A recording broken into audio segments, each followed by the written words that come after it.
भगवान विश्वनाथ ने कहा, माँ पार्वती मैंने कथामृत का पान किया है, तो भगवान वो कथामृत मुझे भी सुनाइए, मैं भी पान करूंगी। कथा का पीबत भागवतम रसमालयम, कथा सुनने की चीज नहीं है, कथा पीने की चीज है। पीबत भागवतम रसमालयम, बोले कब तक पिए? बोले आलयम, जब तक ये शरीर है तब तक पीते रहो, एक दिन से काम नहीं चलेगा।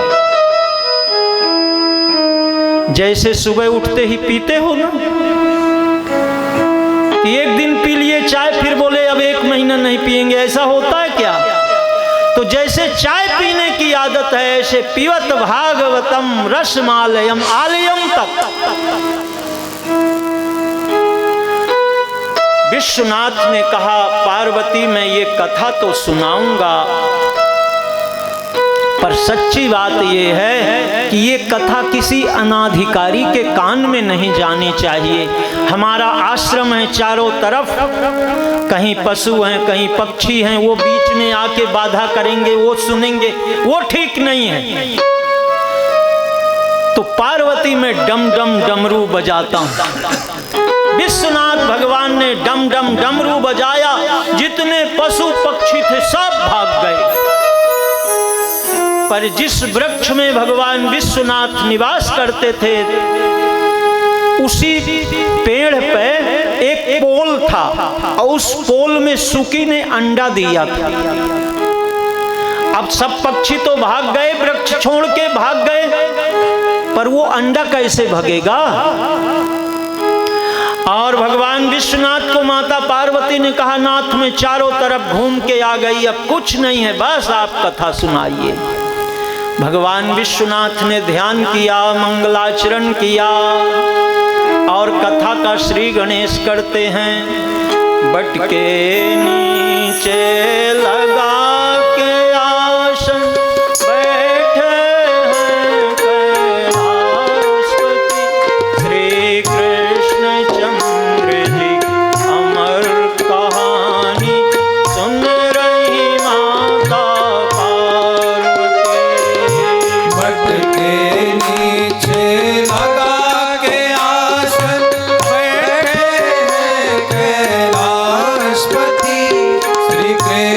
चंद्र की अमर कहानी सुनी रही माता पार्वती।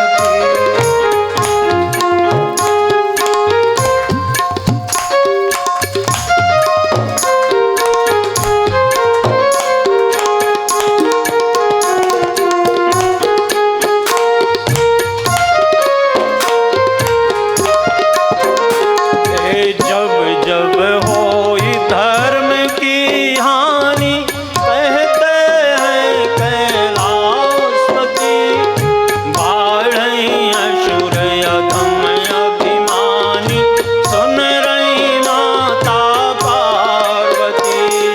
जब जब होई धर्म की हानि, कहते हैं कैलाशपति, बाढ़े असुर अधम अभिमानी सुन रही माता पार्वती।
का सिद्धांत, यदा यदा ही धर्मस्य ग्लानिर्भवति भारत अभ्युत्थानम् अधर्मस्य तदात्मानं सृजाम्यहम्।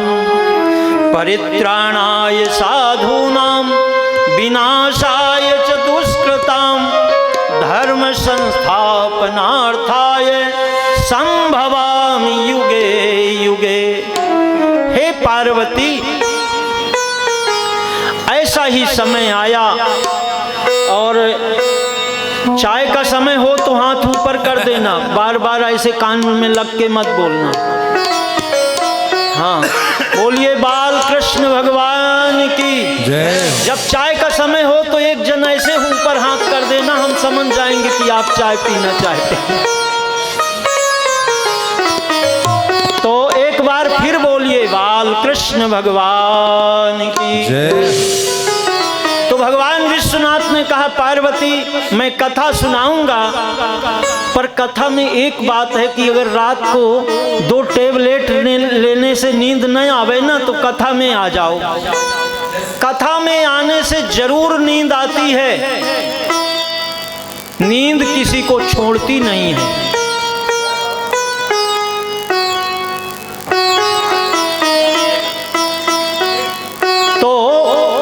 हम क्या है, बोले नींद आती है। तो बोले महाराज हमें कैसे पता लगेगा? भगवान विश्वनाथ ने कहा पार्वती हमें कैसे पता लगेगा कि आप कथा सुन रही हैं?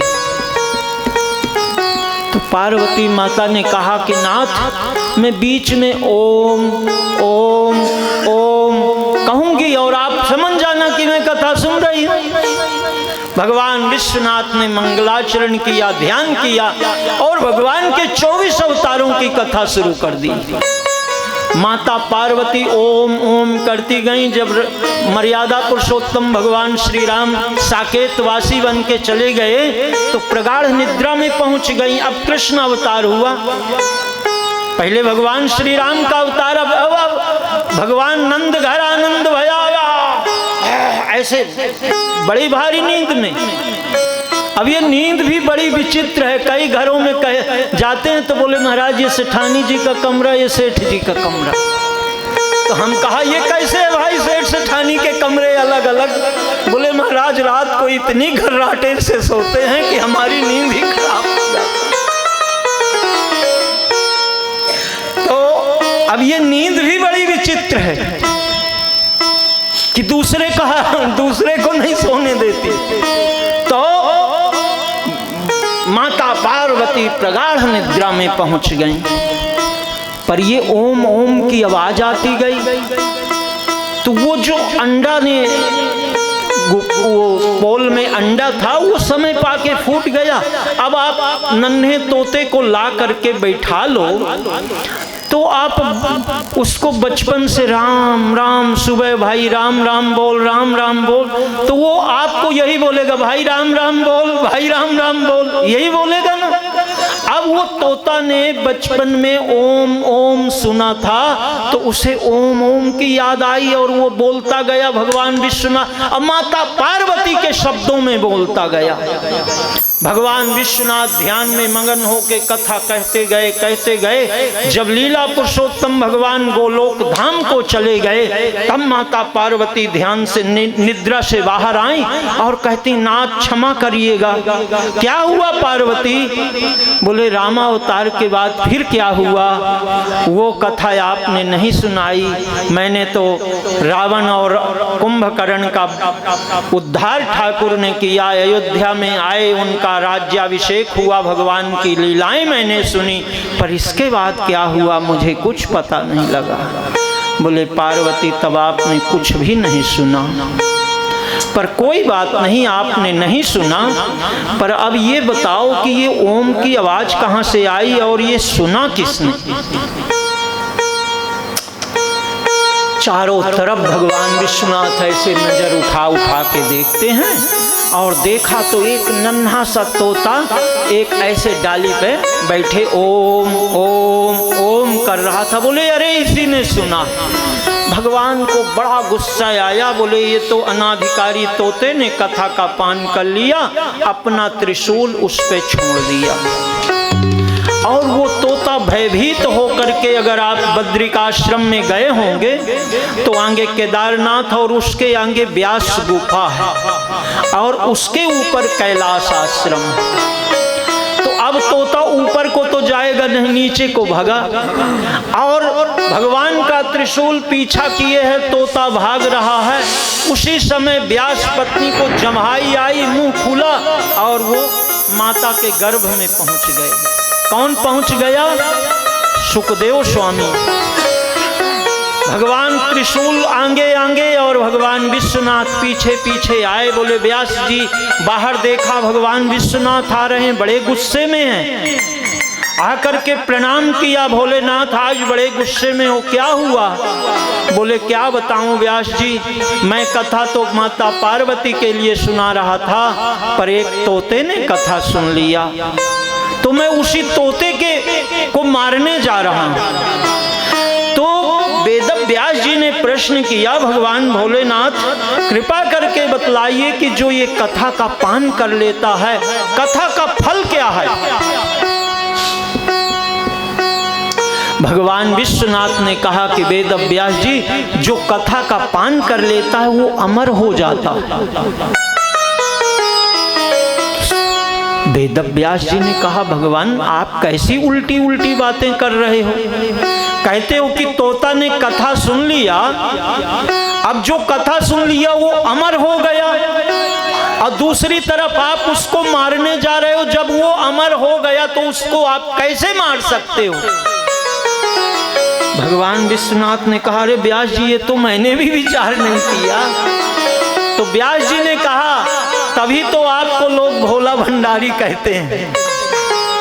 भोला माने जानते हो क्या होता है? सब जानते हो। बोले ये बड़ा भोला है। एक दिन एक गृहस्थ के यहाँ गए तो सेठानी जी बोले महाराज जी ये बड़े भोले हैं। तो हम कहा फैक्ट्री आपे चलाते हो, भोले हैं तो।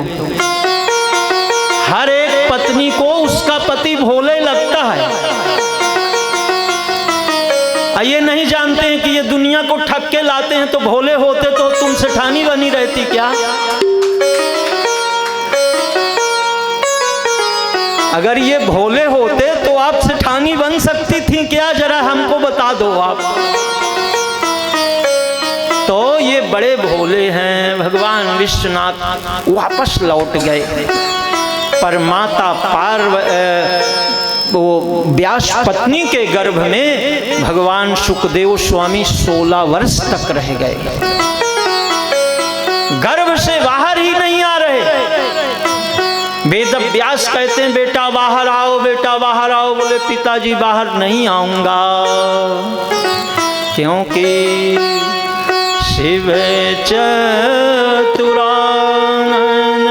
जाहि डराहि, शिव चतुरानन जाहि डराहि, अपर जीव कहि लेखे माहि, अपर जीव कहि लेखे माहि।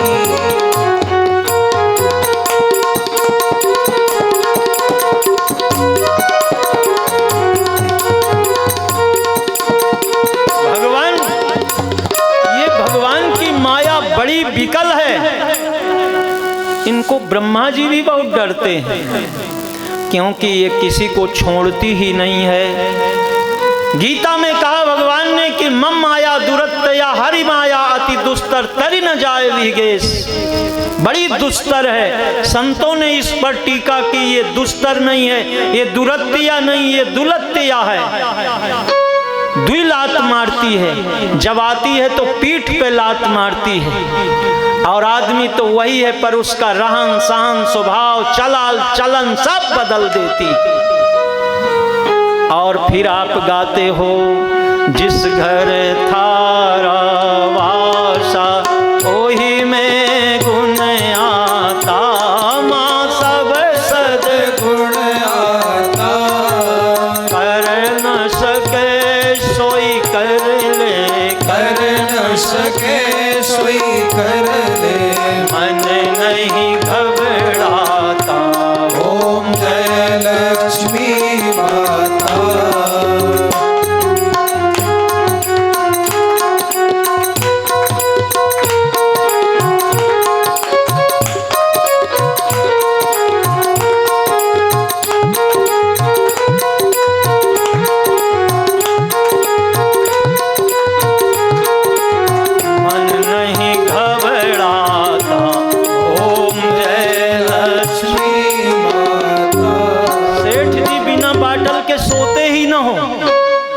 जी यार कल थे सभा में नहीं आयो ना, तो थारे बिना सभा ही फीकी रह गई। लक्ष्मी जब आती है तो लक्ष्य दोषों को ढक देती है। कितना भी पिवेला हो, कैसे भी हो, पर लक्ष्मी है ना तो लक्ष्य दोषों को ढक देती है।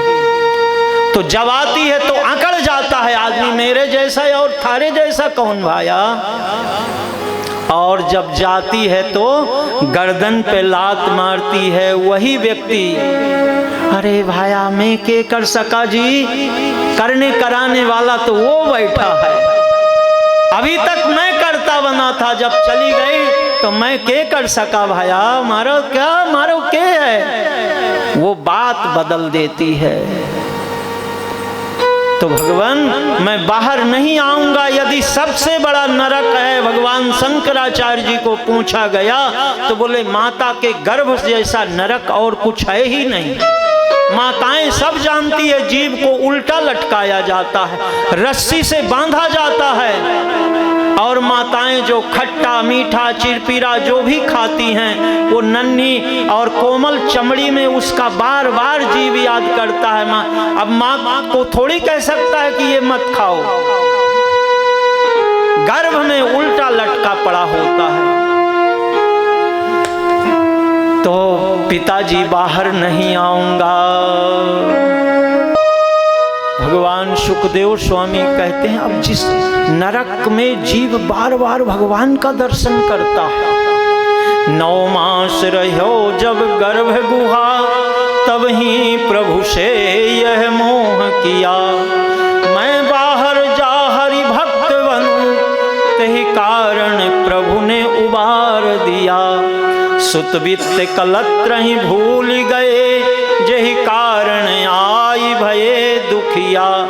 गुरु सरयू कहते मन सोच करो, भजो राम सिया जिन्होंने जन्म दिया। 84 लक्ष योनियों में भटकते भटकते जीव ये बड़े भाग मानुष तन पावा। और इस मनुष्य शरीर को प्राप्त करके हमें क्या करना चाहिए और क्या कर रहे हैं, बस इतना ही विचार करना। आप तो सुखदेव स्वामी बाहर आना नहीं चाहते। जब बार बार वेद व्यास जी ने कहा तो बोले पिताजी, आवाज आई, बोले पिताजी गर्भ से बाहर तो आऊंगा पर गृहस्थ आश्रम स्वीकार नहीं करूंगा। बोले ठीक है, ऐसे अलौकिक बालक का दर्शन तो करूं। कैसा बालक होगा जो मां के गर्भ में रह के प्रसन्न है। सुखदेव स्वामी मां के गर्भ से 16 वर्ष के बाद बाहर आए।